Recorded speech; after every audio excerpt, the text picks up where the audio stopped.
boys and girls, welcome to Thursday's lesson. We are on week 7, lesson 14 in science.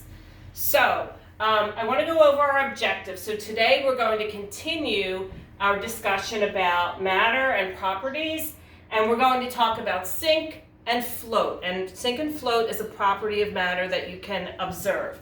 So our objective is I will recognize that the ability to sink or float is a property of objects.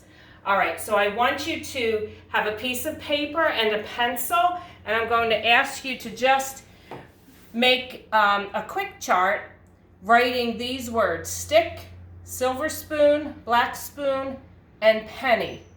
And then we're going to predict, are they going to sink or are they going to float? Can you pause this video and do that now, please? Okay, thanks for doing that. So we're going to talk about two words today, sink and float. And to sink, when something sinks, it means it falls to the bottom of a liquid. And when something floats, it stays on top or near the top of a liquid. So these are our two vocabulary words.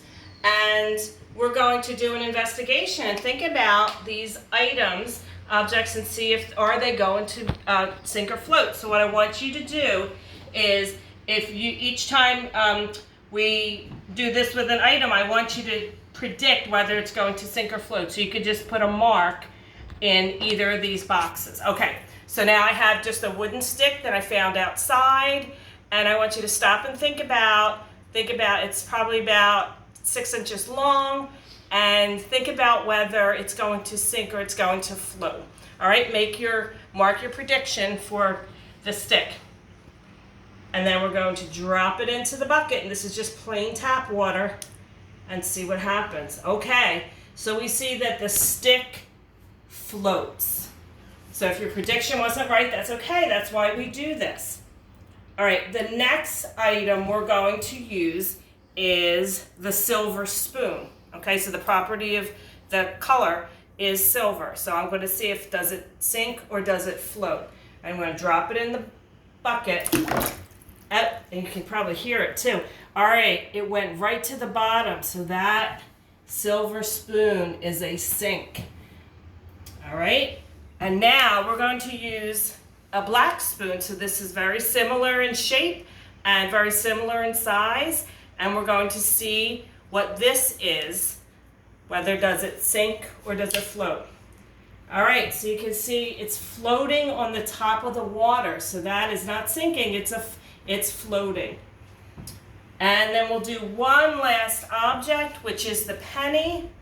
All right, and we're going to see. So this is our smallest object. We're going to see. Now you're going to predict, is this going to sink or float? And you can mark it on your paper. Okay? Oh, you probably heard it. It clunked.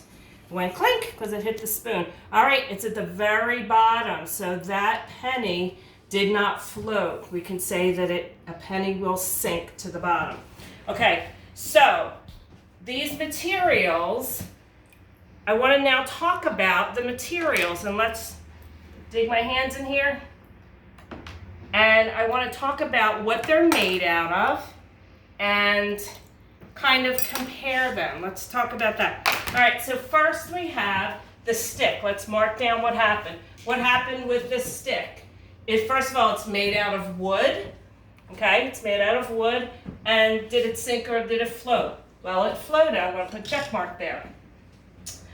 Next, we had the silver spoon. The silver spoon, it's heavier. You can't feel it, but it's heavier. It's made out of metal, and that was able to sink. And then we tried the black spoon.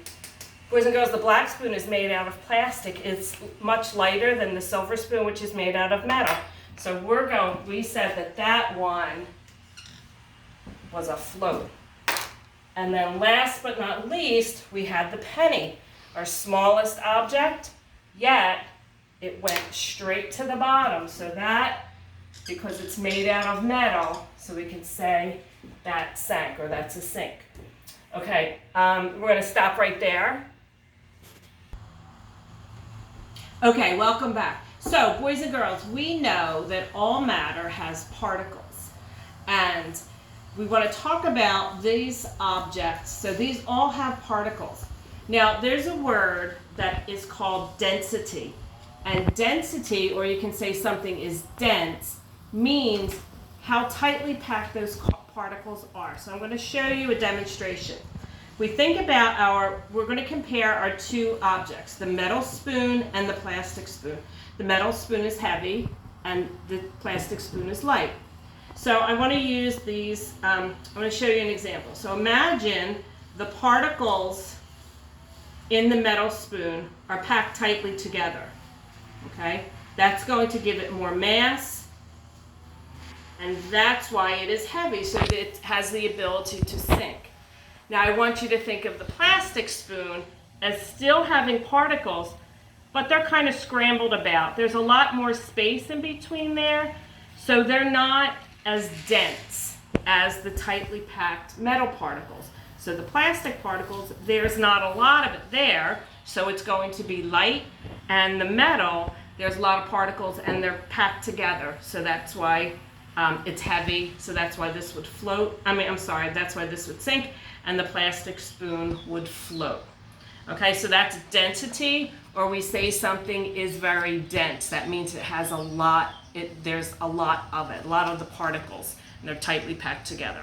So that explains why you can have two spoons that are the same shape and basically the same size, but the material in the metal is a lot more densely packed with particles than the material in the plastic. And that's why this has the property of sinking and this has the property of floating. We could say there are objects that, and it doesn't depend on the size, whether it sinks or it floats, because I'll show you a little demonstration.